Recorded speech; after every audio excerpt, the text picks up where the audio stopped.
Brought to you by some guys on the internet. This is Getting Tabled. With your hosts Jason the Bruce, You guy! George the Yang, I hope you're all entertained by my inaptitude.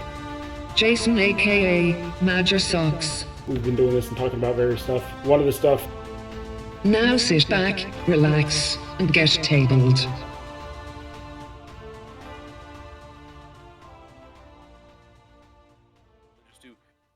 Hello, future people, and welcome to episode 88 of Getting Tabled with your host, The Bruce.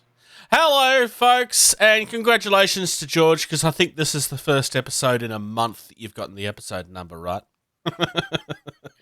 I read it right the last time. It was wrong, too, for some reason, so... I take no responsibility for that. It's clearly your own fault, even though, yes, apparently I didn't edit it properly. I blame you. It's clearly your fault, even though I'm the one that does the run sheet. We could blame it on the fact that, obviously, I'm not in my normal surroundings for recording because I've torn my life apart, so... Quite literally. Well, no, that will sound worse than it really is. So, yeah, George is in the middle of renovating the room where his equipment normally is. So... if his audio sounds a little bit off, it's because it's kind of, he has no real choice in the matter at the moment. So we apologise for that.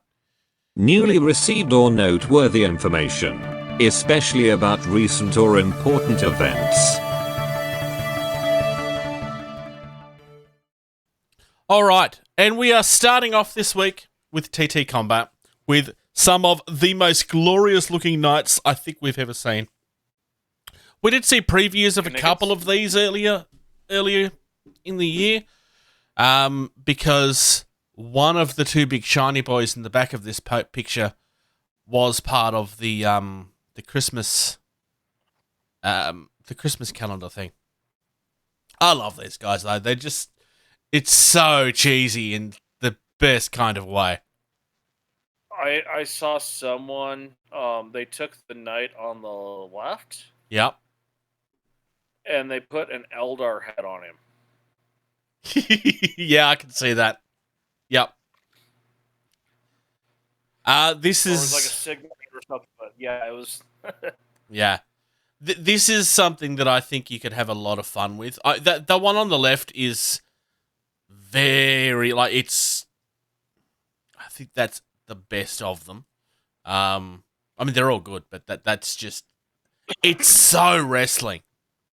I love that the one on the other side has a chainmail G-string, which is, I think, maybe the most uncomfortable thing I can imagine. But he's just wearing it. Like, it makes him a hero. I don't know. Period vernacular would be codpiece. Sure. Yep, that is true. I love the knight in the center. Yeah. And mainly just because of that paint job. That is so simple, yet so, like, eye-catching and popping. Yeah. I kind of feel like these guys need, like, a bear hero or something. Given that they are leaning towards that, and this is, like, it's very clearly leaning towards that. And it's not in a jokey, this is offensive way. Like, it's just leaning towards that very much. I think a bear hero would be a nice inside reference, or an otter. An otter hero would be a nice inside reference for people within that community that are gamers, which are very much inside references to that community. I think it might be nice, but I don't know. It feels very wrestling at the same time. It's just so good. Oh yeah, no, totally. Because, like, wrestlers wear that sort of gear all the time, and it makes no sense, but they do it because it's wrestling. I really like this. The next one on the list is the Jack of Hearts. This one was called Knights of the Squared Circle, just for the record, because I don't think I actually said that. Jack of all Hearts we had seen earlier as well. I think I like him even more now than I did the first time he showed up. And when I say, like... it has a very Prince Charming from Shrek feel to it. Oh yeah, he's just so full of himself. I love everything to do with it. Like he's just sniffing the rose, getting ready to throw it into the crowd. He's just so full of himself. Oh dear. Yeah, I love everything to do with this. It's just brilliant. It's not getting to the wrestling team, so I'm really I don't care. No. That's never gonna happen. I'm gonna complain till it does. Oh dear. When we eventually get Louis on, and if you end up doing that in front of him, I'm rolling my eyes at you. All right, moving on away from TT Combat for the moment. GCT Studios have started to reveal their new wave of figures, and it has started with something that we had rumoured for quite a while. We're getting the Drunken Master. So, for those that are not aware, the Drunken Master is the original version of an older character. Shio Haruto, the Black Eagle from the Shio. His original version is the Drunken Master. It used to be an event exclusive that you could buy. This is the guy that literally has a rule that he hates his older version. Like he has hatred Drunken Master because he hated the person that he used to be. They have altered the sculpt a little bit. Yeah, I love the sculpt of the Drunken Master just because, he looks like one of those strongmen, right? You can tell he's got some mass and strength to him. He's also got a gut because, well, he's an older man and he's been drinking most of the time. Yeah. I know what that feels like. Well, he gives off the impression to me of like a lumberjack, where it's like, because most of them are usually bigger men, but they are 10 times stronger than you ever hope to believe that they ever could be. Right. Lumberjacks, generally tend to have that sort of body, or woodcutters, like the ones that actually compete in woodcutting. I can just imagine the damage that he would do with that sword. Right? Yeah. That's funny. I was actually watching something on like the physics on why the swords are curved, and because of the way they're curved, they self-straighten when falling. So like the blade will hit more true versus a straight sword would. Oh, nice. I hadn't actually. And so like, they just dropped it, like free fall drop, and the curved katana like actually corrected and like cut into some cardboard where the straight blade went, and it didn't even cut into the cardboard because it couldn't self-balance out. Nice. I guess that actually does make sense, yeah. Yeah, I saw that. I was just like, huh. I mean, they just demonstrated. That makes total sense. Boy, it turns out Anglo-Europeans knew crap about making swords. Apparently just swung them hard and bludgeoned things. Well, yes and no. I mean, there are some advantages to to certain Anglo-Saxon swords as well. The katanas certainly aren't the mythical, monstrous being creatures that we make them out to be. They are, at the end of the day, just a sword. The belief that they are the only sword that's possibly worth owning is not entirely true. Because you can still screw up with the sword, like regardless of. Yeah, the sword's only as good as its wielder. So yeah. All right, moving on. There's this little tiny company called Games Workshop that did yet another one of their monster-sized previews. So I want to start with the big one. And first things first, I have seen somebody do a Photoshop version of the Hecaton Land Fortress to be the Ninja Turtles van. And it's amazing, and I love everything about it. I saw someone do one where they took like the tracks off of something in place of the wheels, and that looked really good too. I actually do like this. I mean, it feels very lunar, like very moon vehicle. It totally does. So my complaint is we have the trikes which are hover. So that's exactly what I said. Hover? Yeah. Well, I don't understand why this isn't anti-grav as well. It makes no sense. I'm surprised that there hasn't been more people complain about the fact that it's not a train. Because in the books, it was a land train. But I actually really like this. But yes, I do feel that it should have been hover, because why is one thing hover and not the other? Yeah, no, for sure. And I'm going to make the same joke that everybody else did. Uthar the Destined, and he's not the worst for it. I hear you like tactical rocks, so I've given you tactical rocks on your tactical rocks so you can rock while you rock. Yeah, but then there's the other guy that has even more tactical rocks on his tactical rocks on his tactical rocks. Yeah, it's utterly ridiculous. So real quick, we're going to drop down. The Einhard champion, that power bolter fist thing, oh my god, that looks cool. Why am I blind? Uthar the Destined.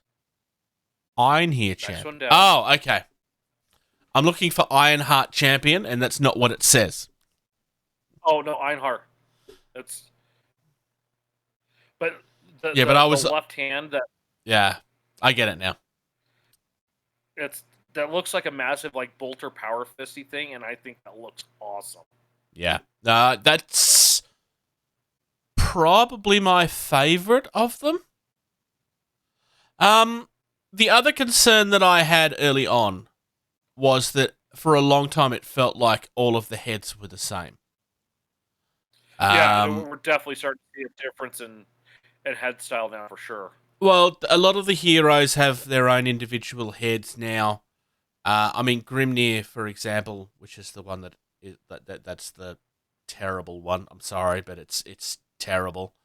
I like the fact that they have literally used like the Ironheart things that were taken from his two buddies, which were inspired by the artwork of the previous ones that we'd seen.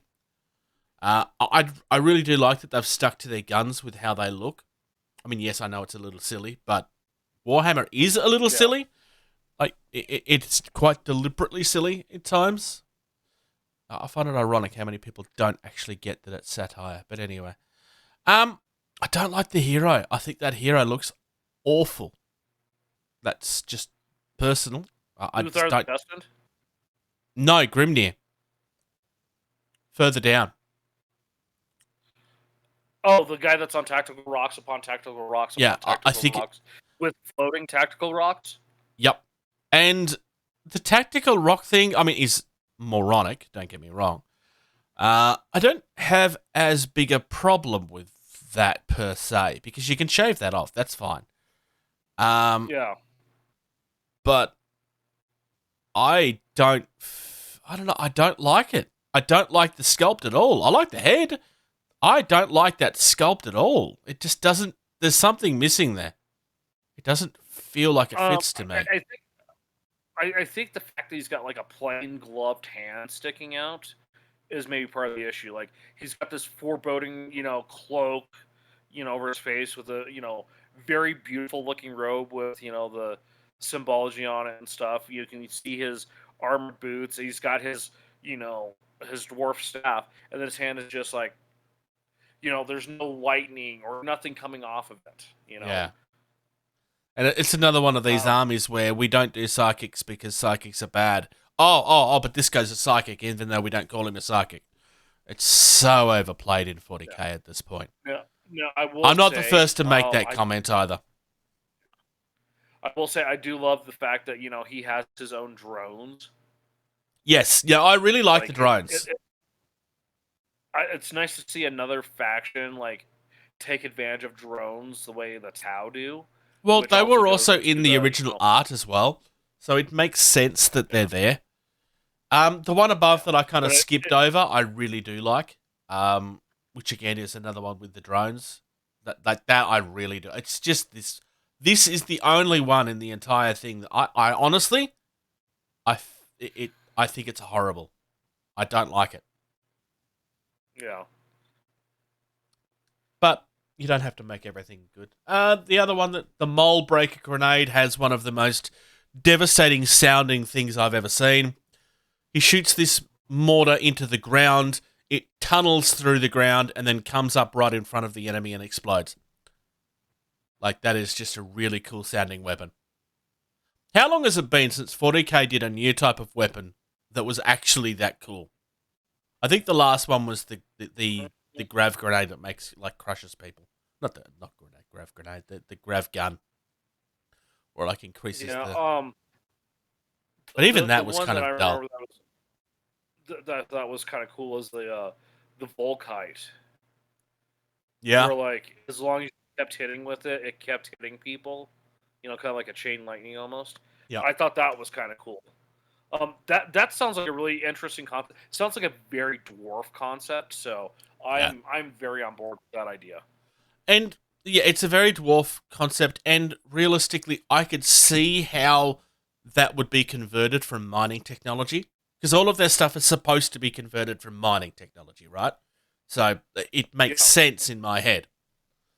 All in all, like, I don't think this is a perfect release. Like, I do have a problem with the Votann, and I feel like they're trying to please two masters at the same time, because the Leagues of Votann are very clearly leaning in towards the retro feel, because you can't reintroduce squats and not have them feel retro. But they're also trying to please the oversaturated detail people as well. And I feel that because they're trying to do both, they're not really achieving in either. I don't know. I do like these. But there's I'm pretty okay with the entire line. The issue I have is, why do they have hover bikes but then vehicles with wheels? Why aren't the vehicles hover as well? That's my big complaint. If I were to, and I hope there's some company out there that does a conversion kit to convert those wheeled vehicles into a hover vehicle, where it's the same kind of like hover disc, because I would do that in a heartbeat. 3D printing will be your friend on that one, I suspect. Which will be a shame, because people won't be able to make money off the amount of work that it'll cost to do it.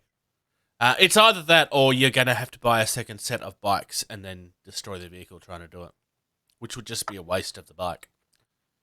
So it looks like we're going to be getting a full army set, which is the thing that we suspected for a long time of the November release. That's what we'd always been hinting at was coming. That was never something that we knew. There's still no confirmation as to whether that will be when it happens. Like I said, I kind of suspect that the Slaves of Darkness that's coming up might be sliding in there as well.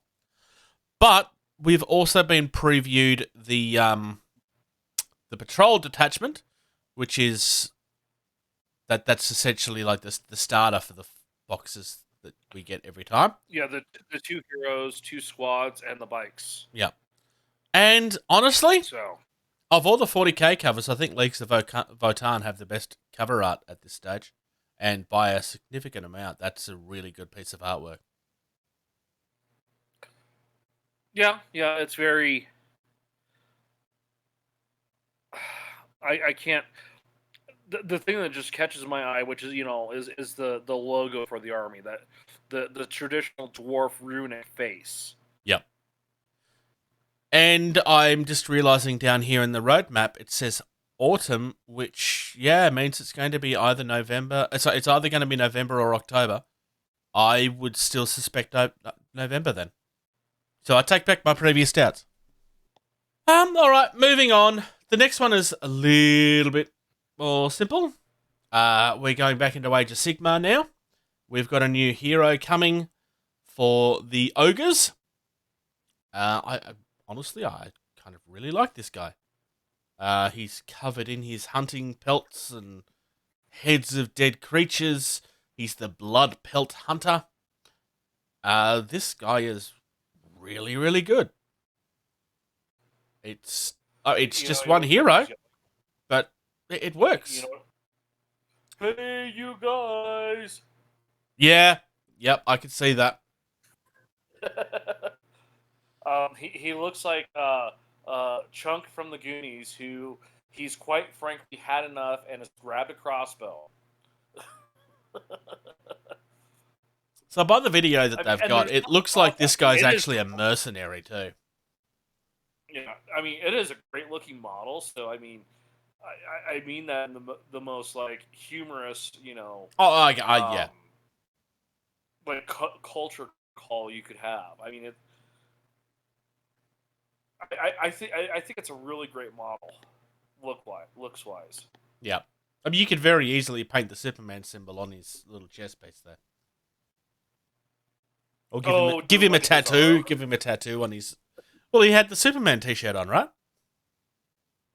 Was it Superman? I'm sure it was. Maybe I'm wrong. Maybe I'm remembering that wrong. With skill and talent, I want to see some pro painter sculptor guy do this. Change one of the heads into like a bunch of baby Ruths.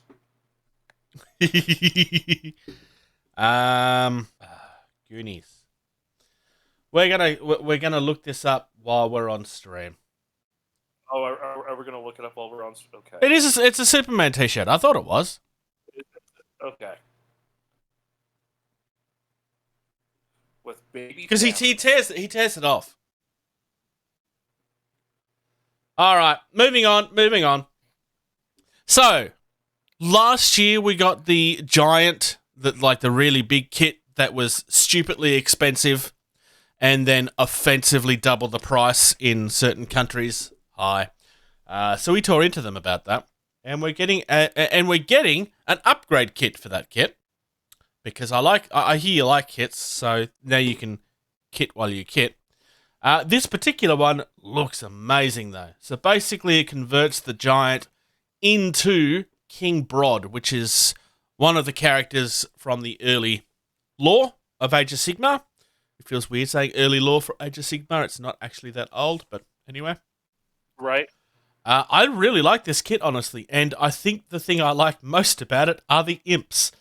I kind of want to go, screw the giants. I don't care about your giants. Give me an army of the imps. Right. I'm trying to remember what they call them. The creepers. Give me an army of creepers. Do it now, you cowards.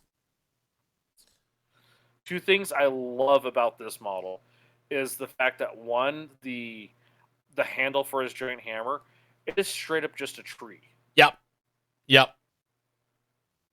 Like, if you've been to, Midwest, upper, mountain area, United States, there are just thousands upon thousands of these trees, and you could, it's easily identifiable as, that's what that is for his hammer handle. The other one is the skull helmet. The dragon helmet. Yep.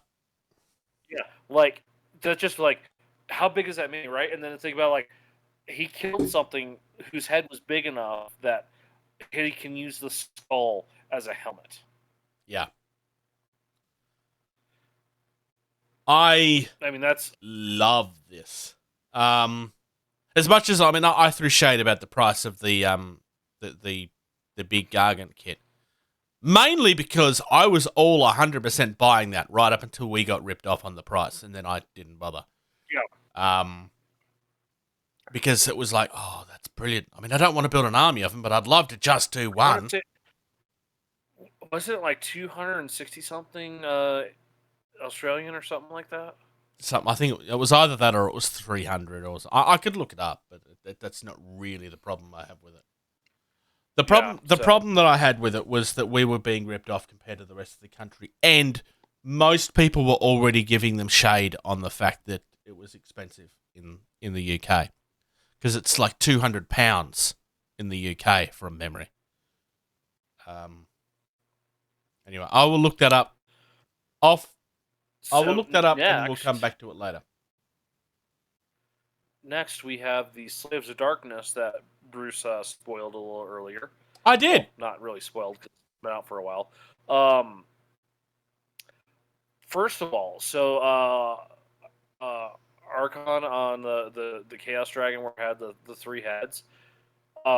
This is slightly one up better, because that Demon Prince, you can obviously give it a Khorne, Nurgle, Slaanesh, or Tzeentch head. Yeah. The model, when we first spoke about this, because we've seen the main part of this Demon Prince before, and we pretty much tore into it over that head, and we had said I don't know if you remember this, but we had actually said that we suspect that what's going to happen is that we'll end up getting multiple heads for it. We actually said that. Yeah. My housemate reminded me about that recently. Yeah, I think that was part of the in conjunction with the release of Total War 3 for Warhammer. Yes. So yeah, they did a preview for it. Yes. So, now I'm going to first and foremost say this: I am not a big. I mean, I love the aesthetic of Chaos. I'm not a big fan of wanting to buy, paint, and play Chaos. Yeah.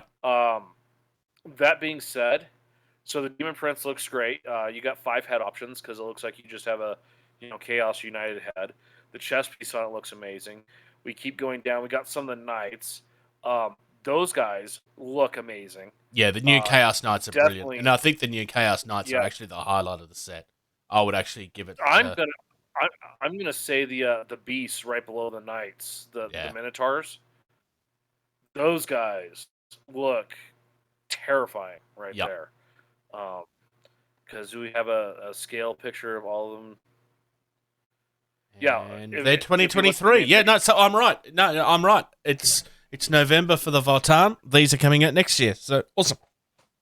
Helps if you look at the roadmap, Jason. Learn to read. But if you go back up to the main photo where it's got all the models, look how big those Minotaurs are. Yeah, they're huge. This might be one of the better releases they've done for Age of Sigmar in a while, I feel. I'm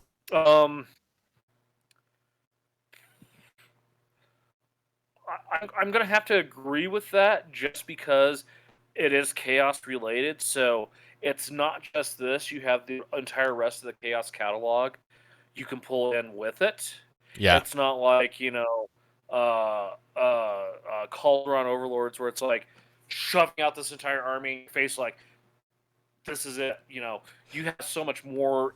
And like I said, and that's part of my issue with Chaos 2 is just like, there's so much to it. It's like Space Marines. There's so much to Space Marines. Like where's the redesigned crew for an actual for the Tau forces? Where's anything for Imperial Guard? Where's we could go on and on. Yeah.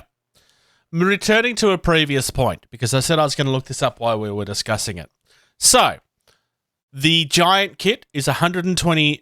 Great British pounds, which is the equivalent of 138 United States dollars.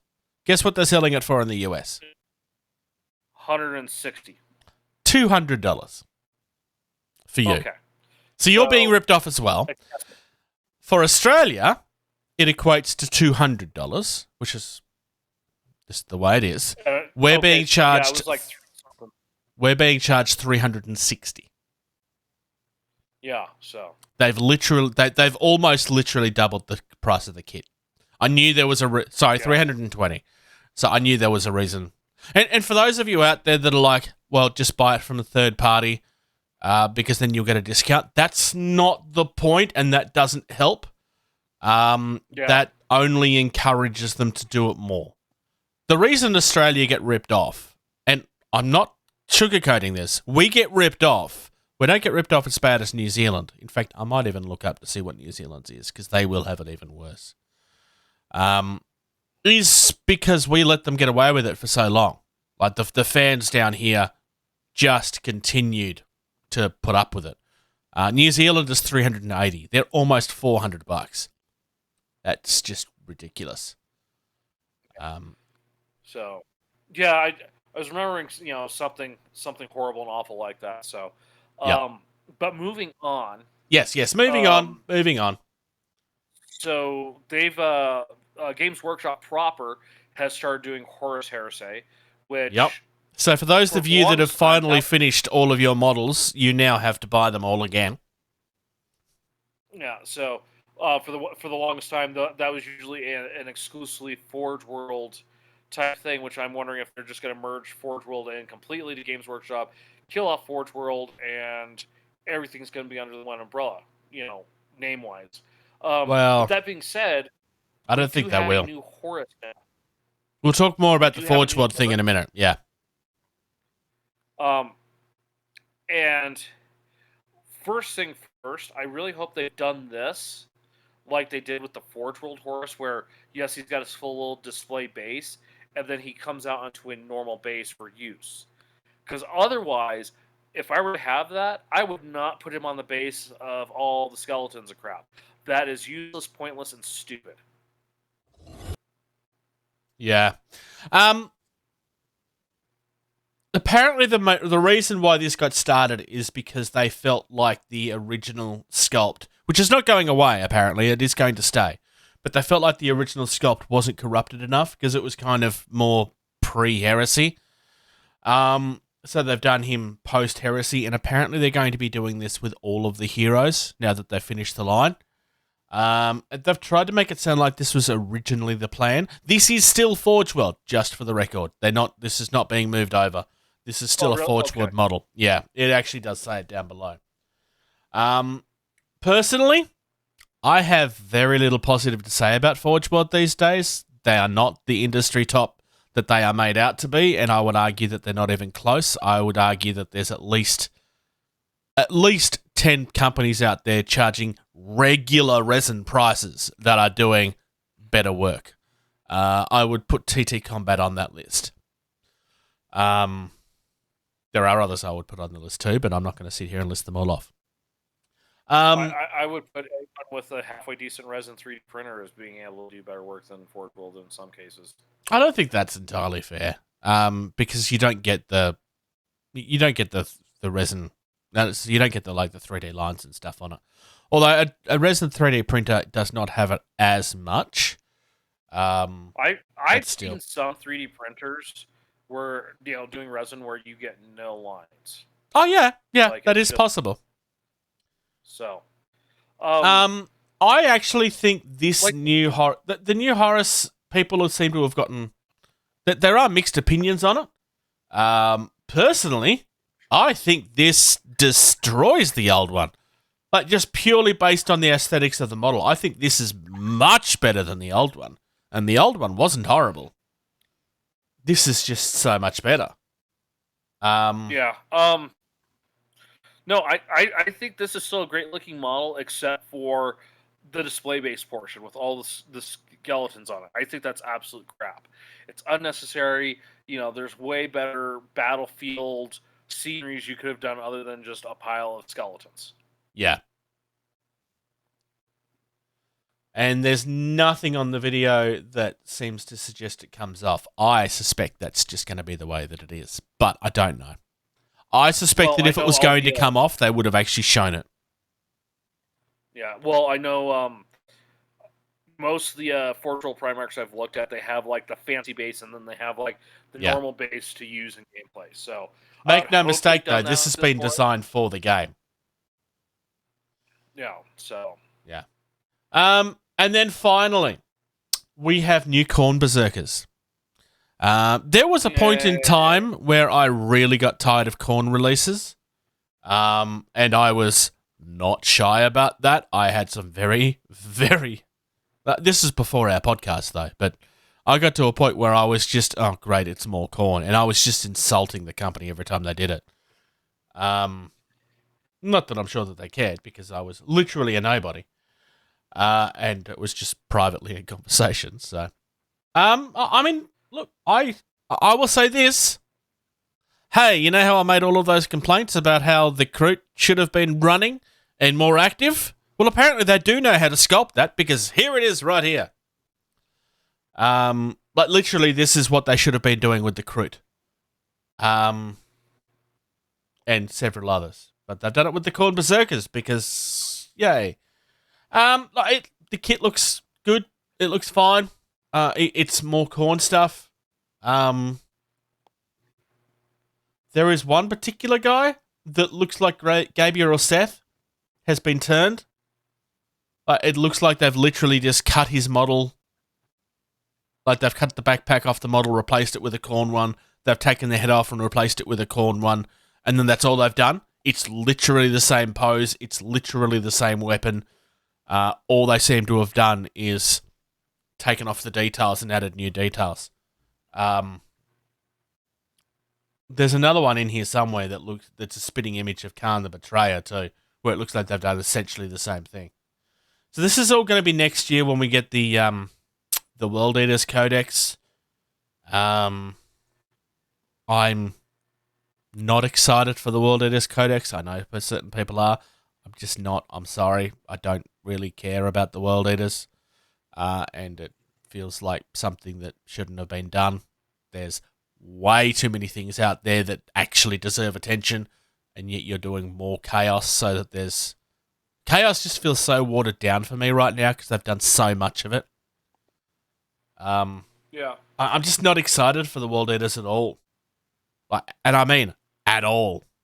I kind of wish that they had have put that time into something like the evil Astra Militarum stuff, or just anybody that's like genuinely going to sell a lot of stuff. And don't get me wrong, everything Games Workshop sells a lot of stuff because people will buy whatever they do.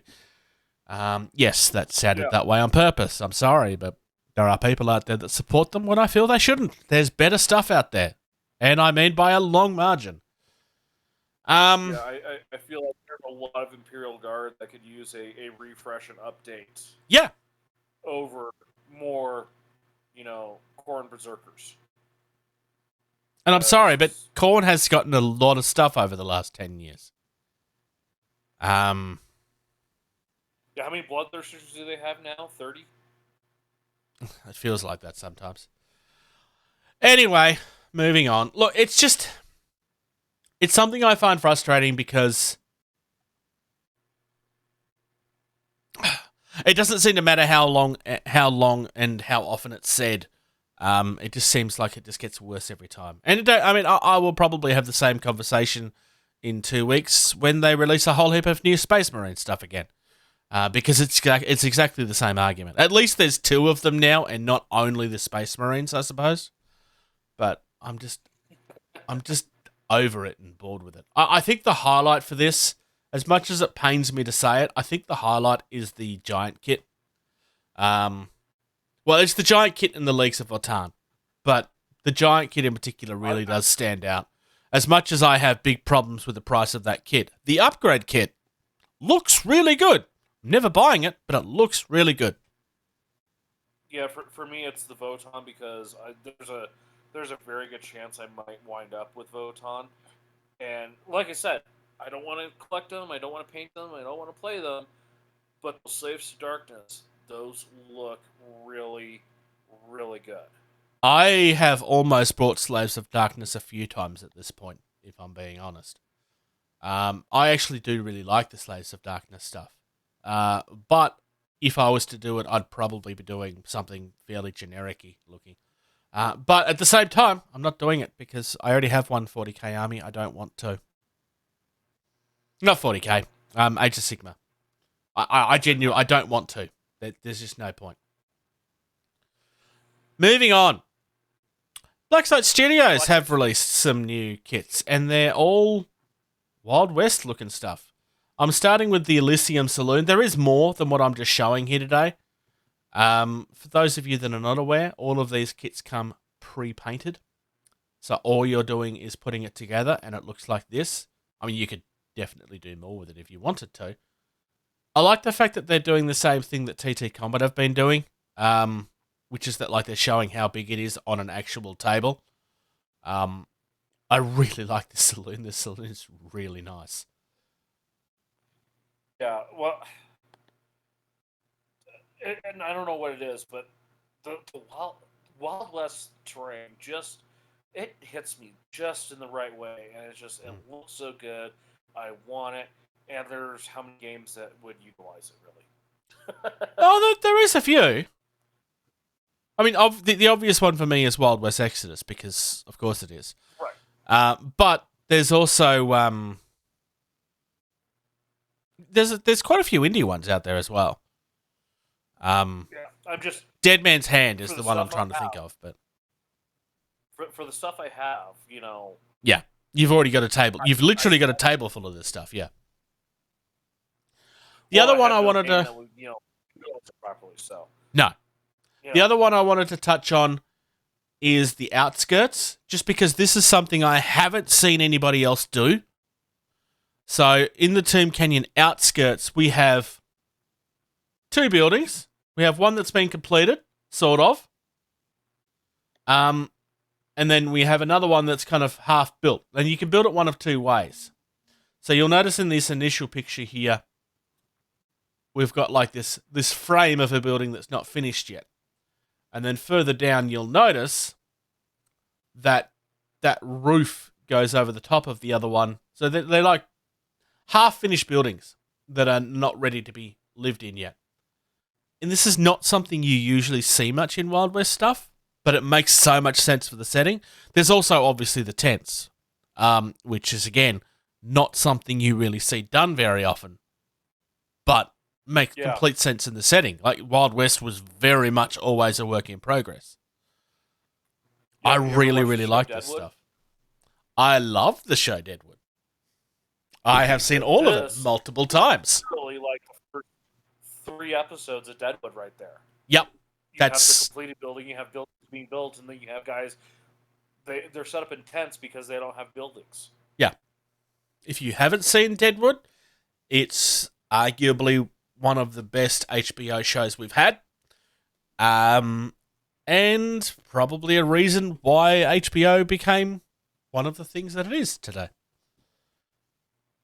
I would argue the character Al Swearingen is probably one of the I love that actor. Created anything too.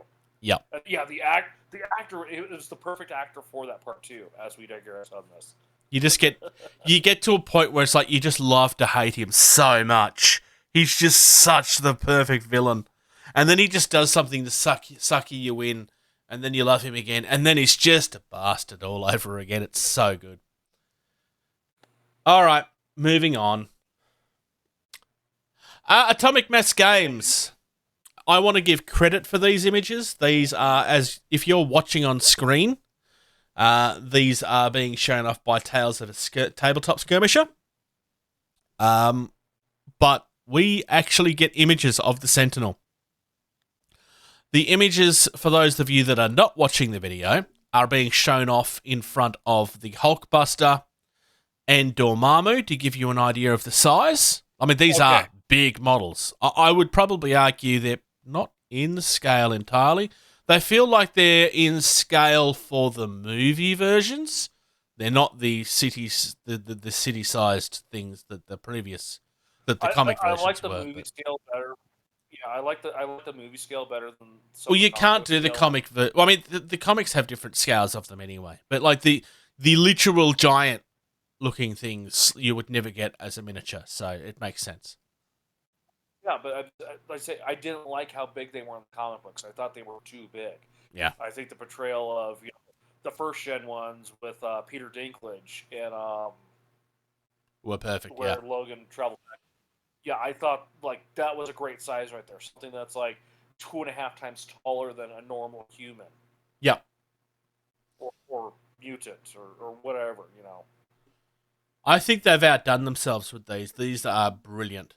I am going to echo the comments that was made on Beasts of War. If you buy these, you're not allowed to paint them to look like this. You have to paint them in bright colours so they look like the cartoon from the 90s. It is now law. You're not allowed to paint them to look like they're from the movies. You must paint them to look like they're from the cartoon.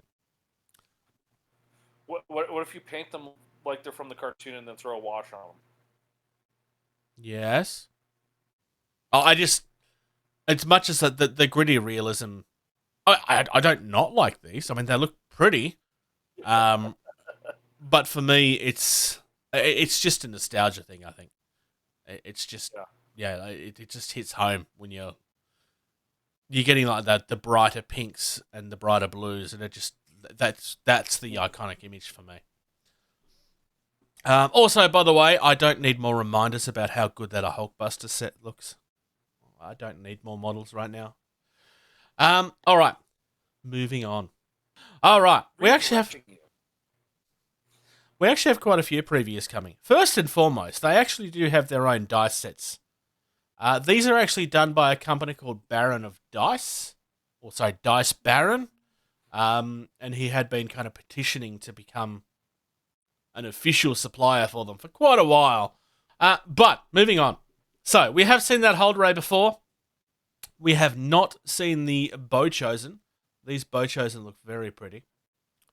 I was going to say, I'm really, really upset with you right now, Bruce. Because you see things that you want? Because, yeah, now you're showing off a game I don't have that I really was like, yeah, this looks cool. This, probably won't do anything. But then you have to say, hey, look, they have an army that is right up George's alley for appearance and feel and look. Yep. And I'm going to put our little referral code on screen, because if you do like Conquest and you want to buy stuff from the official web store, if you use code Getting Tabled, you will get 10% off, and then you support us a little bit, like a tiny little bit. Yeah, the Nords are really cool, and yes, you are right, they are right up your alley. Like they're up your alley and then some. I am having a wonderfully hard time looking at this stuff on my laptop. Just generally looking. I mean, the dice sets that have been chosen look really, really nice. The weakest of them, I think, is probably the... I don't really like the colours in the Spires one. But they do feel very appropriate for how the Spires are painted in the official artwork. Hang on, I'm still looking at the Nords. The Nords are already an existing army, George. You don't even have to wait for them. It says pre-order on it. Yeah, just for those particular models. The army this is one of the original armies. Oh, is it? Oh. Okay. They've just added a few things so that you can... One, that fleshy pink color with blue, that's kind of... Yeah, it's just not for me. And that's fine. Like, not everything has to be for me. I also suspect that you might enjoy the Dwegum, because they're totally not dwarves. I mean, they are dwarves, but they're totally not dwarves. In this order, Norse then dwarf. Mm-hmm. Unless it's like really awesome, then dwarves typically are above that. Let's take a little bit of an aside, just to be evil towards George. So, George, I want you to hit cross on the categories pre-orders, and then go down to faction and look at Nords. Oh yeah, it is pre-existing, huh? There's already... Yep. And what I'm going to do now is I'm going to scroll down, and I'm going to find the collecting box for them, which is not what they call it, but that's what I'm calling it right now. There is a Nords one-player starter set, and I want you to open that, because it's really pretty, and you really want to look at it.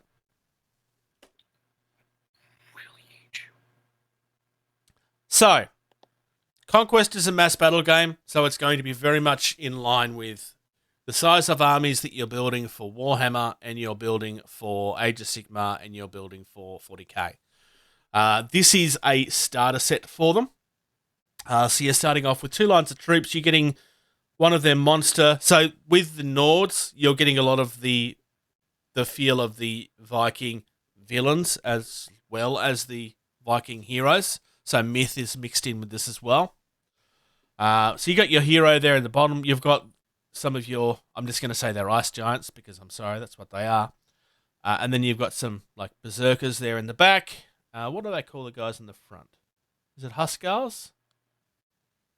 Yeah, so they're calling Raiders are their berserkers, and the Huskars are the armored ones up the front here. They are really, really pretty models. This is all like 40mm scale too, so the models are actually a little bit bigger. They have done some really, really nice work. For those of you that know that these models I'm showing George have been out for a little while, I do apologise, but I'm being evil, and I'm tempting George, because it's what you do.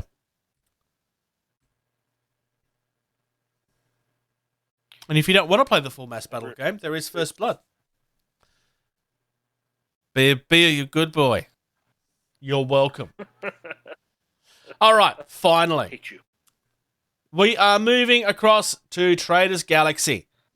Now, I have hinted at this, that this was coming for a little while. The Overlords are back. The Overlords went away when the metal sales were getting really bad at one point. And finally, they are back. So they are on pre-order at the moment. There's a mega deal that I've opened, which is basically, this is a deal that you can buy that has everything in it. So these have been completely redesigned from scratch. They were always kind of like Shark People, but these are very much his own creation now, as opposed to borrowing loosely from cartoons from the 90s. They're still very much inspired by that, but this is genuinely his own design rather than just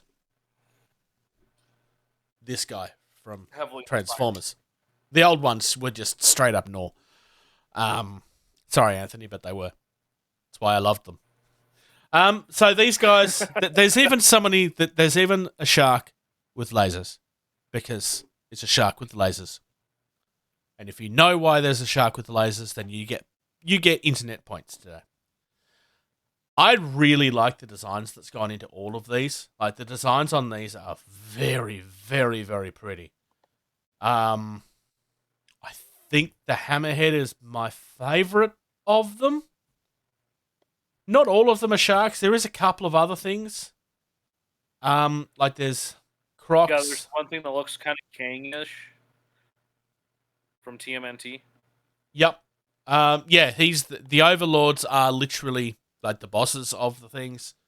There's also there's a piranha-looking guy. Where's the one that looks like the stupid word? The more looks like those horrible worm fish things that like people believe bite into certain areas that they don't. I really like what he's done with this. If we go back and you actually open up these separate pieces rather than the multi-deal, you actually get to see some painted examples of the models. So the Overlord multi-kit will build several different versions, you'll notice. One kit can build all of those options. And obviously you build the one that you want. Hopefully it's magnetizable, is all I'm going to say, because I'd kind of be upset if it's not. I don't know. I'm just saying that.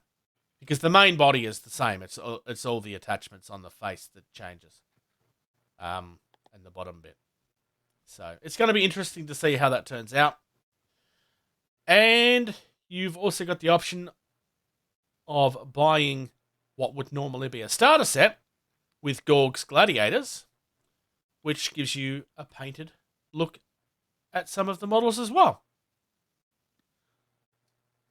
One of the criticisms that I'd had for Anthony's website for a while was when they were doing the pre-orders, all you really got was the artwork and you didn't really see the models themselves. I'm glad that has actually stopped happening now, because it makes it a lot easier to talk about a product that's incoming. Like to the point where, I mean, he's showing off the actual sculpts, which he always did in the Bot War group, but it was hard to show that on camera because it's not on the website, so it doesn't look as good. But the fact that he's also had these painted professionally, I might add, and this is a one-person team that's making a game that, make no mistake, Trader's Galaxy is tiny, but he's actually got these models painted professionally. I believe he deserves a lot of credit for that. I really, really like this stuff. Which is no secret. I haven't purchased this. I keep on going back and forth. I don't really need a third army at this point. I haven't even built my second army. I'm still unboxing it on the channel. But the Overlords were one of the factions that I was genuinely tempted by at the start. They play very differently. Like the Overlord is literally that, and these are like mindless goons just doing whatever they're told, essentially. So, like, you've got your guy in the back ordering people to do things. I suspect that that's going to make these guys a little bit harder to play. But, in my experience, that also makes them more rewarding in games as well. when you have a faction that's harder to work out. Our particular gaming group, we're kind of suspecting that these are going to be one of the stronger armies. They're not democracy level of strong, but they are going to be up there. Because democracy, for those that are not aware, are broken. They are too good. I think these are going to be quite good. And like I said, I'm a fan. Do you have any preferences, George? Do you like them? Is probably the other question. I like the aesthetic of them. I like the appearance. Like all of Anthony's stuff, it's very, like 80s cartoons, awesomeness. So, shall we discuss an indie? Some indie. Yeah. Indie. Definition. Independent. Type. Slang word. Jargon. Oh, this is a small company I came across quite a little while ago. This company mainly does stuff for train sets. But, hey, George, look at the pictures of those things and you tell me, what does this remind you of? Reminds me of the hobby furniture that I spent a good part of my afternoon yesterday moving off my bench from Hobby Zone. Yeah, it reminds me very much of Hobby Zone. And look, there's several companies out there taking that aesthetic, don't get me wrong. But hey, this is available to me. Well, it's available to you without double the shipping. Yeah. So, not everything here is taken, because there is some of this stuff that is just, straight out taken from Hobby Zone. And, these are not the first people to do that. There are several companies out there doing that. Yes, the paper towel holder, which is down here, is literally the exact same design. They haven't even changed it. But in saying that, the paint racks are different. They have altered the paint racks. The paintbrush stand.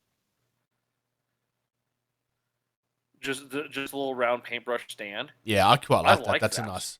I like the display unit as well. They don't have the big display thing, which is honestly the one that I want. Yeah. I really like what they've done with this stuff, honestly. Like I said, there is certain stuff that they've just straight out taken. And I'm not saying that's okay, but they're not the first to do it either.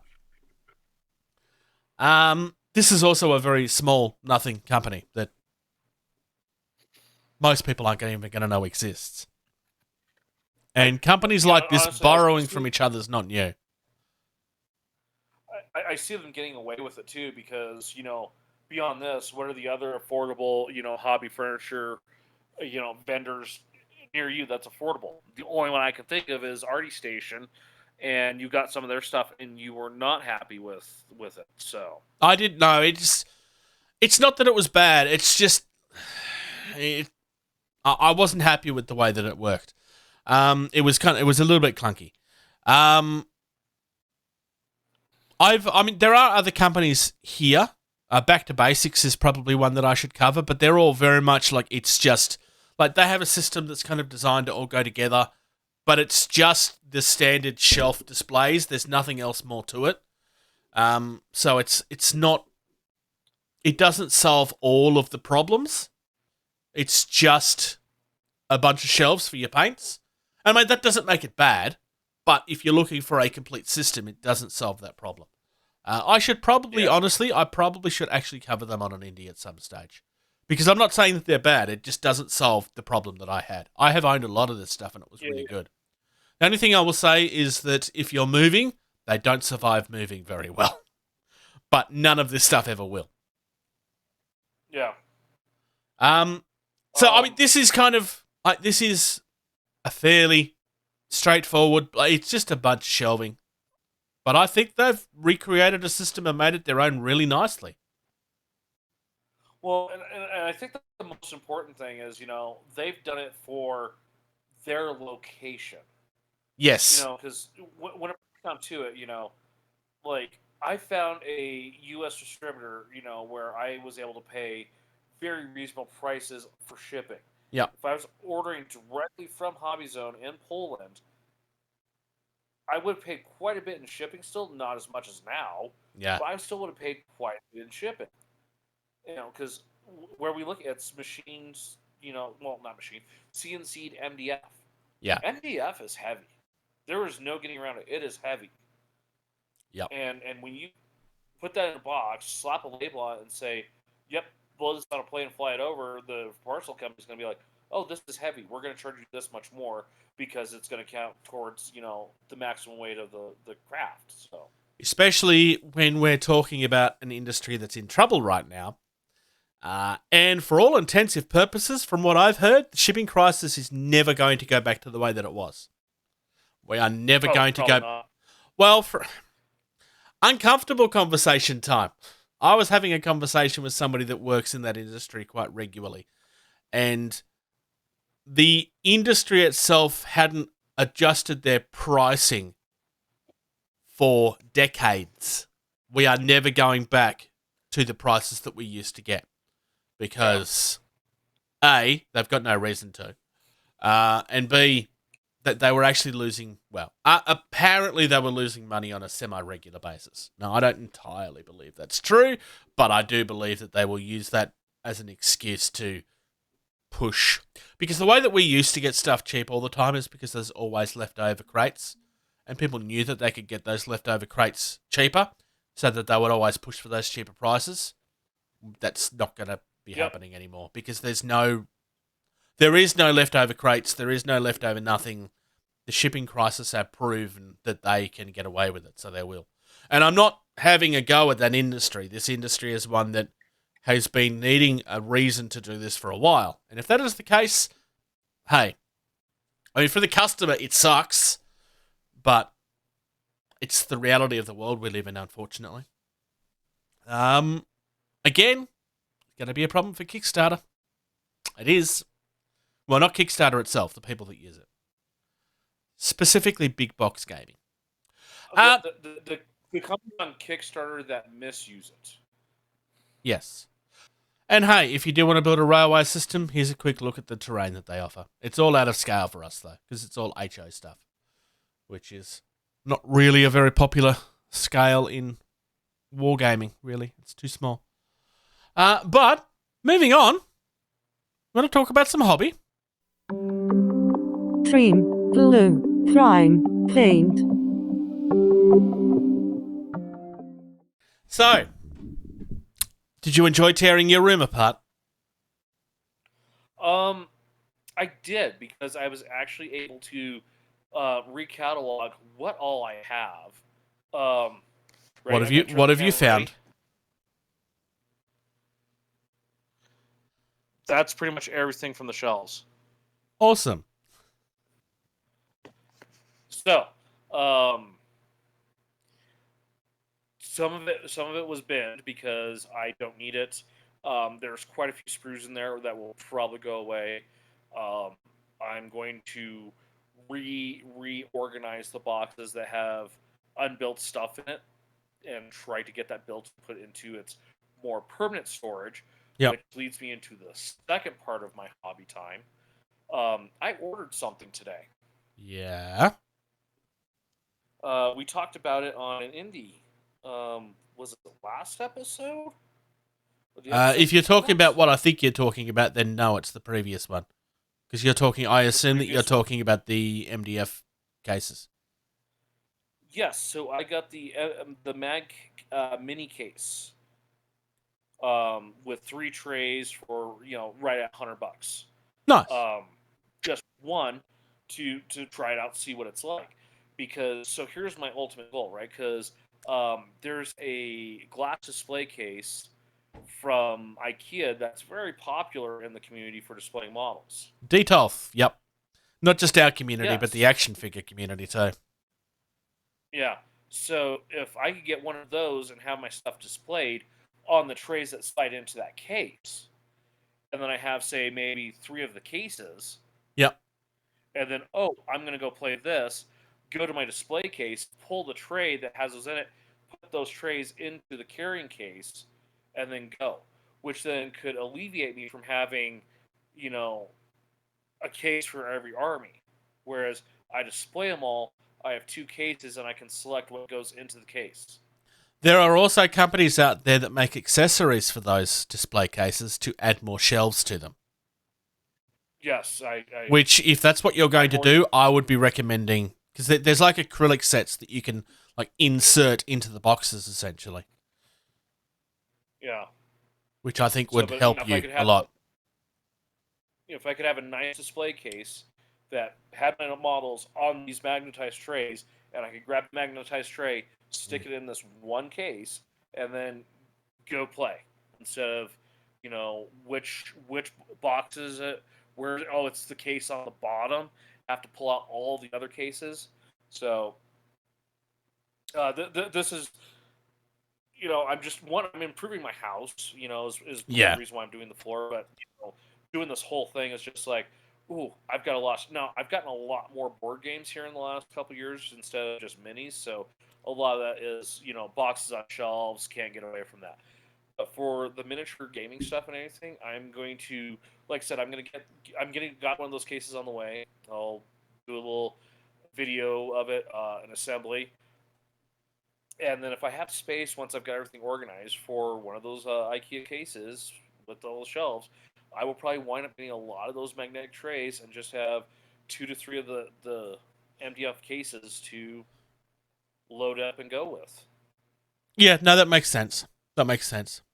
A lot of my hobby, and yes, I've just turned my blur effect off. Ooh. A lot of my hobby in the last couple of weeks has been building terrain. Well, it's been the secret project and building terrain, which is probably going to end up being for the secret project. My justification for buying it, because anybody that knows what I'm talking about on the secret projects knows that I shouldn't be buying terrain for it yet. Like, it's not ready for that. But I've been justifying this because, hey, I can use this for Marvel Crisis Protocol as well. So, the first one that I've been building, and I know that you've seen half of this stuff already, is a road section. So, this is an elevated road. This is a kit that's made by Knights of Dice. So, it's very much... They originally designed this stuff for Batman, the miniature game. So it very much fits in with the aesthetic of Gotham, but I kind of like it for like a retro American city. The wall sections here are removable because there's also a staircase that I haven't built yet that can go with this kit. So you can either have it with this, so the staircase can come up, or you can take it out and have it to be completely solid. And it's completely modular. It's designed that way on purpose. Obviously, if you didn't want to use the staircase and never do, you could glue them in. I don't know why you would, honestly, because it's not that hard to store these. And it's really like that. I do actually have to pull that out. Like, it's not going to fall or anything. Like, if I was to do that, I mean, this will eventually work itself loose probably because it's MDF, but that's pretty good. Viv has designed a really nice system here. I also have,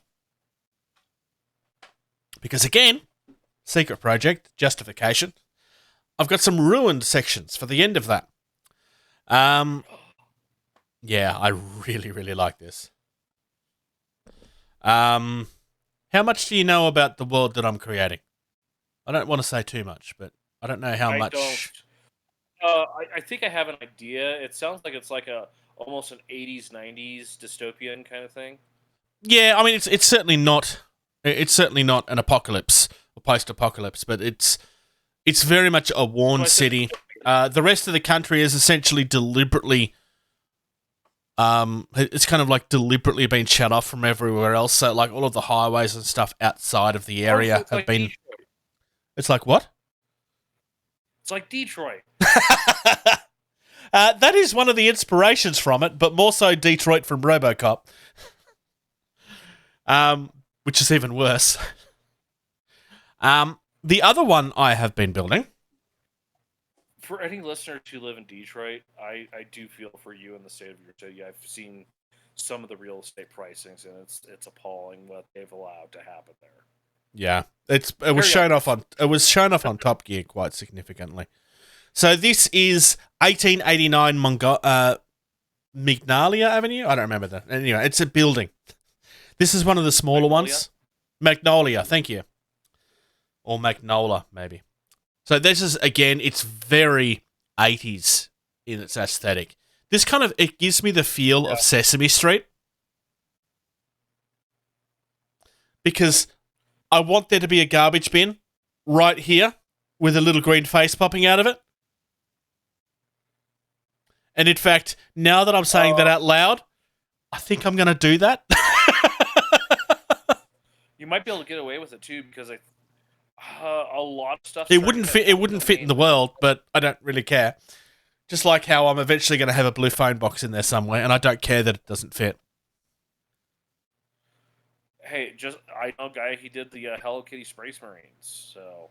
Well, that's true. Yep. Doesn't fit. So. Yeah. I have not been streaming this week. I took this week off streaming because I decided I needed a bit of a break. So I've been building terrain. I've been pushing quite heavily into that. There is also. Sorry. You worked on your Echo 1. Oh, yes. I forgot about my Echo 1. I've got two things to grab very quickly then. Or one thing, because I don't know where I put my templates. And I broke my Echo 1 already. But it's okay. It's Lego, so I can build it very easily. So, literally Ecto 1. Oh, it's finished. Yeah, I finished this the other night. So if I open this door, on the front seat we have a bag of Stay Puft. Nice. If I move this forward, all the stuff on the front works. That's cool. There's also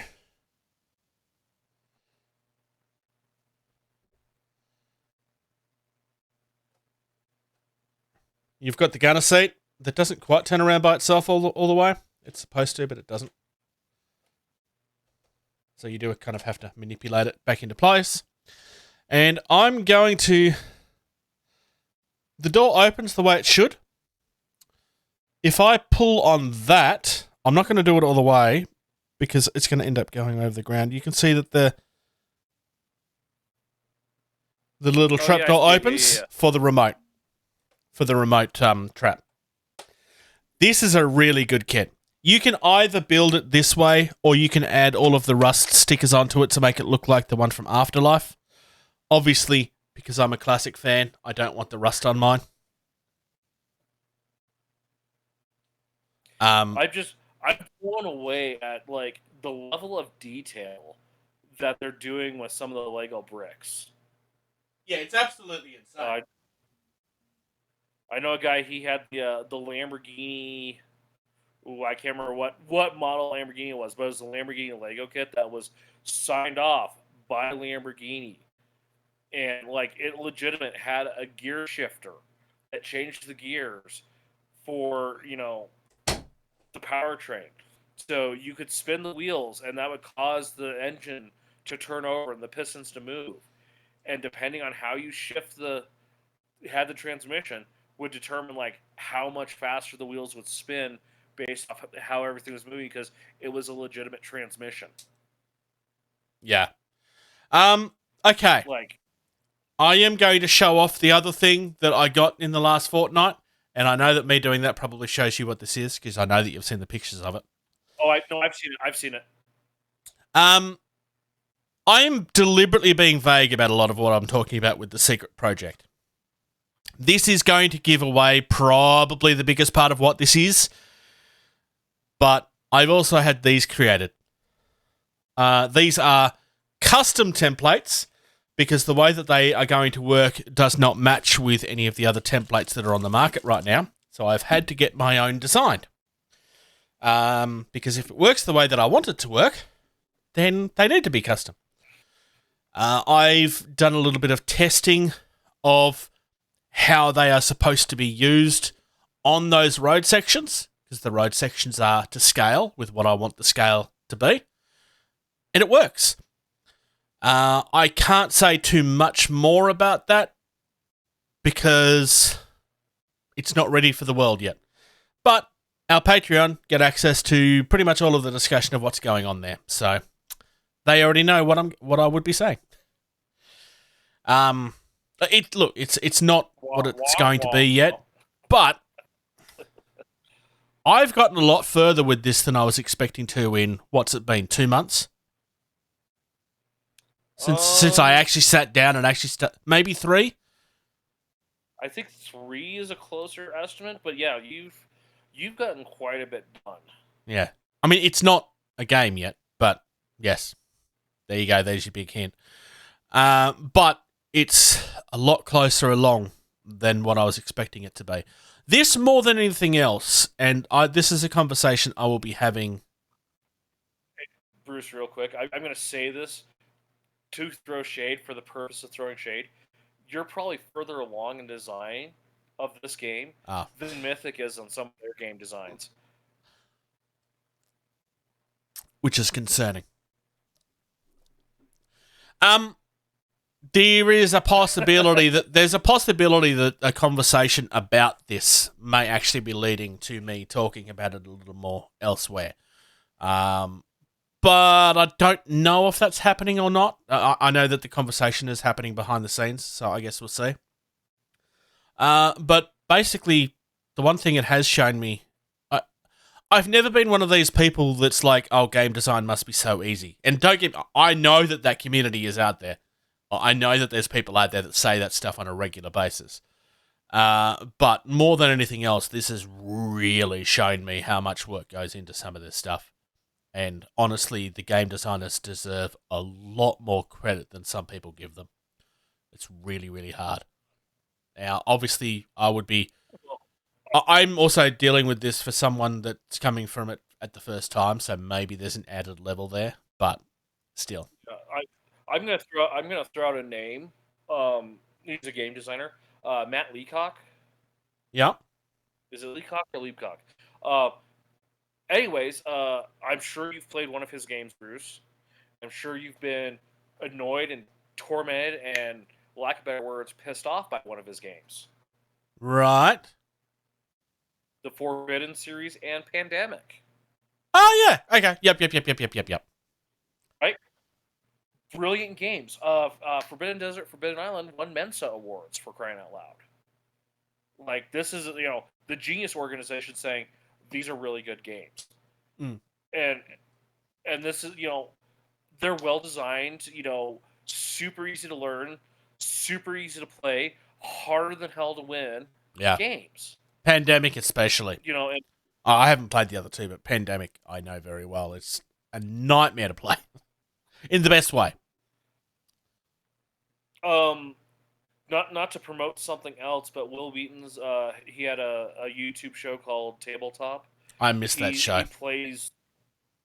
He's played Island and Desert on that. If anything, go check those out. And I guarantee you'll at least want to get a game or two of them in after seeing how they're played. Yeah. All right. That's it for hobby time. Like, for me, like it's been. I have actually gotten a lot more done this fortnight than I have previously. But yeah, parts of it I can talk about. Parts of it I'm choosing not to at this stage. I mean, I could talk about it to the cows come home. Whether people would care about it at this point is a question. But I do want to hold the main part of that behind because I'm choosing to. Sorry? I was going to say, Bruce, let's be honest. Let's be amazed at the fact that we actually have people that do listen to us at this point. Yeah, that was where I was lit. Yeah, and that's why I want to. That's why I want to hold the main portion of that, at least for now, behind that Patreon curtain, because I want to support the small amount of people that are supporting us. I mean, if you're in a situation to do it, $2 a month gets you early access to everything that we do. There's occasional exceptions that go through straight away and always explained. Like literally, that's it. We would love it if we got to a point where this is self-funding, rather than us putting in all the time. That would be wonderful. It's a bit of a pipe dream at this stage, but like we would love to get there. We love the fact that people support us at all. We got Hot LZ there. This will get there. It just different crowd, different format, different amount of time. And we will get there with the support of the listeners who are listening to us and other listeners who have not listened to us that will listen to us. Yep. All right. We are skipping... Sorry? All of the future people. Yes. Now, we are skipping Game Talk this week because Captain Socks is away, but we will return to our discussions on Drop Zone next episode. Why Drop Zone again? Really... Because we're out of things to talk about with Drop Fleet for now. So we're going to finish our series on Drop Zone before we move on. And it's really hard for me to look and talk about stuff right now on a tiny screen. That too. That also makes it difficult. So, upcoming events. The Amundsen Gambit campaign is a slow grow league that's being run by Chris Visser from the Drop Fleet Commander community. If you enjoy Drop Fleet, then this is a slow grow league for basically, everything. I'm going to bring us back across to the website that he set up for it, which is still loading at this stage. So this has actually started already. It started on the 1st of September. Round 1, which is from the 1st of September until Thursday the 21st, is a game size of 550 points, but with no admirals. Round 2, which starts from Thursday the 6th of October through till Thursday the 27th of October, is 999 points. And then finally, from the 3rd of November until Thursday the 24th of November, you've got games of 1,500 points. So this is happening over the next 3 months. We will be talking about this as time goes on. We do have communication with the people that's running it, so we may actually be able to give updates on how the campaign is going and so forth over time as well. I'm really happy to see something like this going again, because, well, let's be fair, the pandemic kind of put a stop to a lot of this. Drop Fleet in particular is a game that kind of really suffered as a result of the pandemic, I feel, and really does need a little bit of the community back behind it to support it. I will be trying to get a couple of games in. I don't know how active I will be because I'm struggling on that front at this stage because I've got so many things going on, and I am also trying to play several different games. I will not be focusing just on one at this stage. But yeah, that is happening right now and will be continuing to happening right up until the end of November. PAX Australia is coming up. I will be there. I am going to be there for all 3 days. I am going to try and get around and actually get some video content done. I will not... I'm going to be trying to. It depends on who. We still don't even know who's actually going to be there yet, which is a little bit concerning. Yeah, it's coming up very, very quickly. I do know that Knights of Dice will not be there because he is choosing not to go this year. It's happening from October 7th till 9th. 3-day passes are all gone.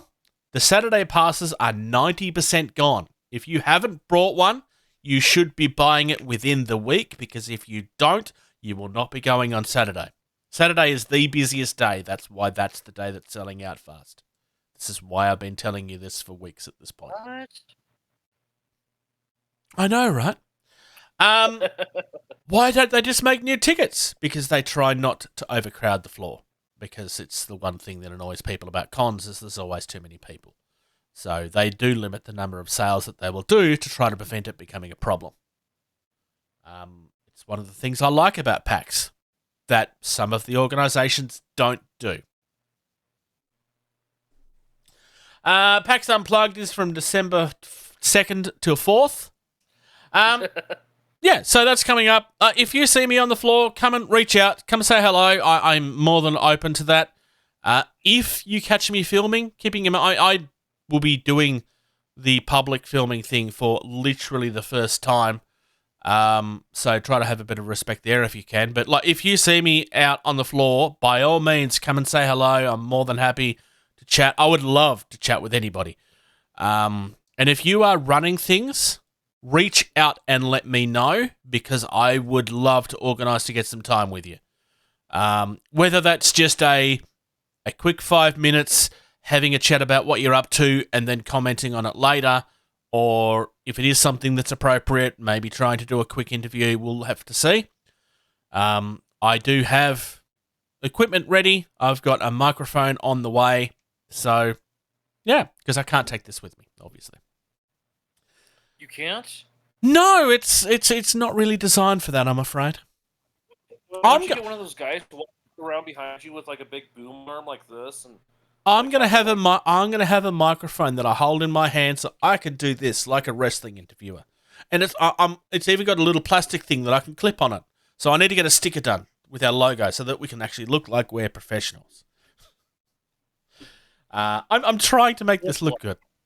Thank you to those that support us. I mentioned this earlier. We really do appreciate it. If you are in a position to do so, please consider it. It's only $2 a month. Patreon.com/gettingtabled. There is quite a few things that's up there early at this stage. There will be at least one more thing going up today, which will be this video. This video does get held back for our Patreon supporters and does not normally go out live to the rest of the community until the following weekend. Everything else is usually at least 24 hours. So, otherwise... Most everything posting about these videos, these podcasts, anything else, you can find that on facebook.com/gettingtabled. Mm-hmm. YouTube.com/gettingtabled is where all our videos are hosted. Give us a subscribe. Give it a subscribe. Yeah. We're at 360 something at the moment. So we are getting up there. It's been a good year, actually. If you want to reach out to the team or to me and let me know that you're going to be at PAX, gettingtabled@gmail.com.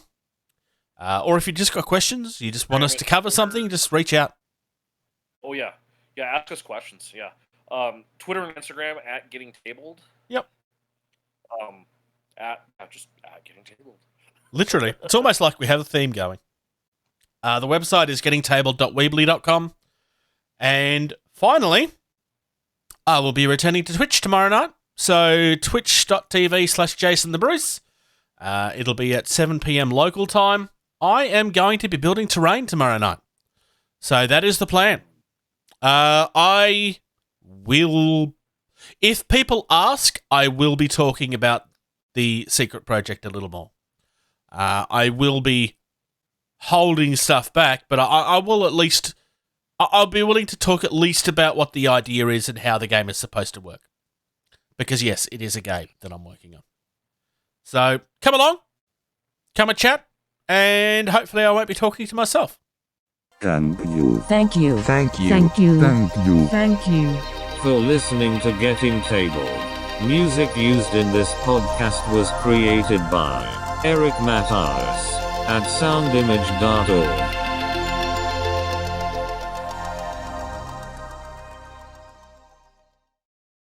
Until next time, play more games.